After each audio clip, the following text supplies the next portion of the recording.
거짓말 늪에 빠진 앵커. 제 얘기는 절대 아닙니다. 이번 소식은 사진 속에 있는 이 남자 얘기인데 한번 사진을 보면서 얘기를 해보시겠습니다. 자, 많이 본 사람입니다. 깔끔한 슈트에 잘생긴 얼굴, 깔끔한 외모, 참 남부러울 것 없는 미국의 유명 지상파 뉴스 앵커입니다. 이동영 차장. 네. 그런데 참 남부러울 거 없는 이 사람한테 무슨 일이 생긴 겁니까? 예, 채널A의 간판 프로그램인 지금 뉴스 탑10처럼 그 미국의 MBC 방송사의 간판 프로그램이 있습니다. 예. 이 나이틀리 뉴스라는 프로그램인데요. 여기에 진행을 맡고 있는 브라이언 윌리엄스라는 이 대표적인 아나운서이자 앵커입니다. 예. 이 사람 이야기인데요. 이 사람이 2003년도 미군이 이라크를 침공했을 때 본인이 직접 미군 헬기에 타고 전투 현장에 같이 취재하러 들어갔다가 이라크군이 쏜 유탄 발사기를 맞고 헬기가 불시착했다. 아주 큰 어려움을 겪었는데 미군들이 구출하러 와서 다행히 간신히 현장에서 빠져나올 수 있었다. 이렇게 보도를 한 적이 있습니다. 그런데 뒤늦게 이 내용이 전혀 사실이 아니다라는 게 확인이 됐다고 합니다. 그 2003년도에 이 윌리엄스 앵커가 어떤 얘기를 했는지 직접 들어보시겠습니다. They accepted. We knew there was risk involved. We knew we would be flying over Iraq. We discussed it. We weren't cavalier about it. We took off, and that is right about when things started to happen. 지금보다 참 젊었을 때 한 얘기인데 저 거짓말. 그런데 어떻게 밝혀지게 된 거예요? 예, 당시 그 헬기에 타고 있던 이 미군들의 증언이 잇따르면서 확인이 됐는데요. 예. 자, 크게 두 가지입니다.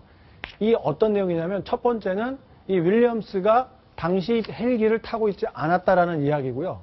또 한 가지는 이 사고를 당한 불시착한 헬기가 있긴 있었는데 예. 이라크군의 요격을 당한 것이 아니라 거센 모래폭풍을 만나서 불시착했다가 한 10분 정도 머물러 있었을 뿐이지 큰 위험 상황 없이 그저 빠져나갔다. 그러니까 헬기가 불시착한 이유가 전혀 달랐고요. 그리고 그 헬기에는 윌리엄스가 타고 있지도 않았고 그 헬기를 뒤이어서 한 30분에서 1시간 정도 간격을 두고 윌리엄스가 따라왔다. 이런 내용입니다. 그러니까 완전히 사실이 아닌 내용을 본인이 각색을 하고 부풀려서 설명을 했는데 10년이 지난 지금 시점에서 당시의 승무원들 그리고 미군들이 속속 증언을 하면서 윌리엄스의 거짓말이 만천하에 공개가 됐습니다.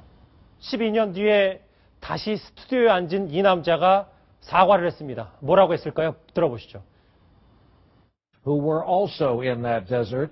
I want to apologize. I said I was traveling in an aircraft that was hit by RPG fire. I was instead in a following aircraft.